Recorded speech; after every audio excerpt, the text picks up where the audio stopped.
The Super Tuesday primary was conceived once upon a time by Terry McAuliffe and others who it was assumed were doing it to help with an eventual bid by Senator Clinton for president. That didn't exactly turn out the way they wanted.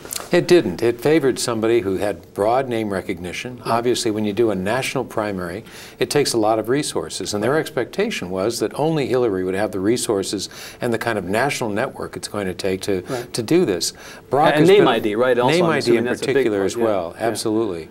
And so Barack, even though he was way behind on name ID and started from virtually ground zero about a year ago, things have changed dramatically. $32 million in January alone. Name ID rapidly rising as a result of the internet especially. So it's been great. And of course the momentum that has come from a series of events, the South Carolina primary, the Kennedy endorsements, a number of other endorsements from governors and senators and members of the House, all of that has really played a major role in allowing his campaign to ascend to what it has today. I want to war game this out a little bit and say or ask about the superdelegates, because the assumption is that even if the pledge delegates are fairly even, Senator Obama, Senator Clinton, that Senator Clinton has an institutional advantage in terms of superdelegates. And if it gets to the point where superdelegates are going to make the difference, that's good for her.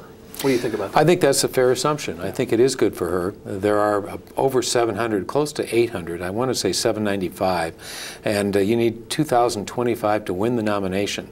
So that's about a third of what you need to win.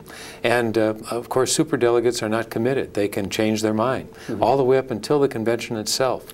So there's going to be, I spent a good part of my day today talking about how do we build a better campaign around the superdelegate issue, and we're putting that in place right now.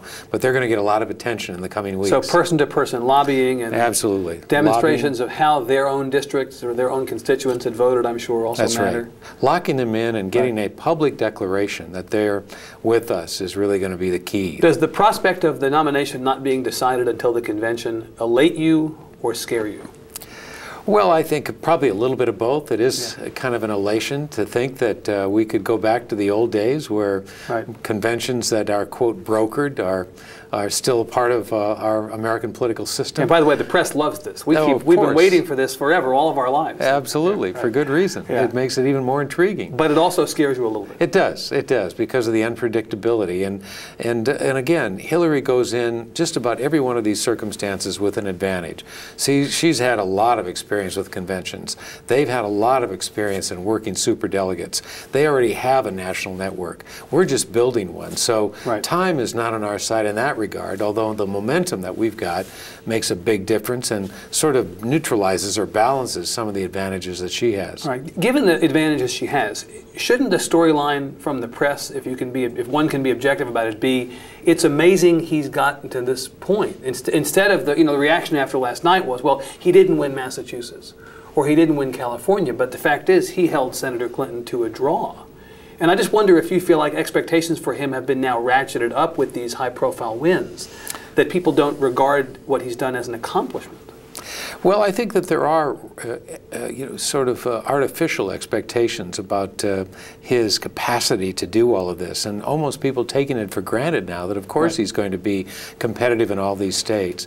But you think, I mean, if you would have thought a year ago, just draw out the scenario, somebody out of nowhere starts a campaign, an African-American candidate with virtually no national name recognition, and begins to build a campaign that really, on paper and for all intents and purposes, was just a pipe dream. And it's come together so rapidly, so effectively. It's been a phenomena that nobody's ever seen, at least in my lifetime, and maybe in history.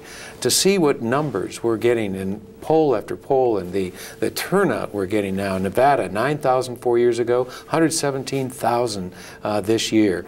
Iowa, 230,000, twice what we had 4 years ago.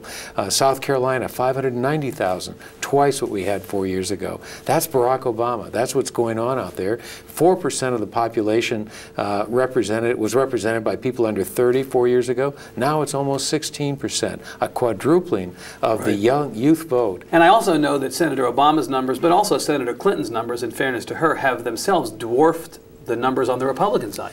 I believe Senator Obama got more votes in South Carolina than Senator McCain and Governor Huckabee combined. That's correct. Yeah, that's correct. That's an amazing thing to contemplate, and yet can it be replicated in the fall?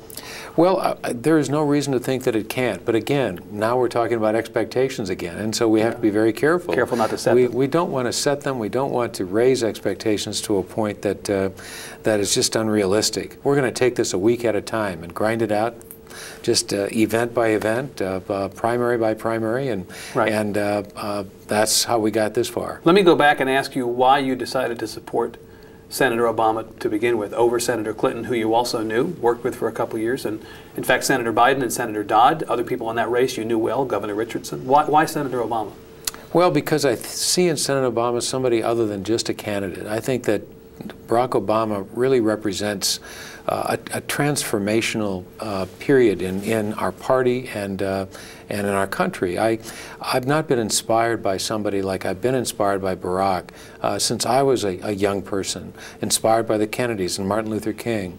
And I yearn for somebody who can do that. Our greatest days in the past have always been when our leaders have caused us to rise up and believe we can do something that otherwise we didn't think we had the capacity to do, to have self-confidence, to be told the only thing you have to fear is fear itself. Barack Obama has that ability, and because of that, he is by far the most electable Democrat who considered running for the presidency this year. Right. What's interesting to me is that you come from a traditional red state, maybe one of the reddest states in the country, and yet you believe that his vision speaks to you, and I assume you believe it would speak to people who lived in your state and lived in that part of the country, which, let's be honest, has not been a Democratic part of the country.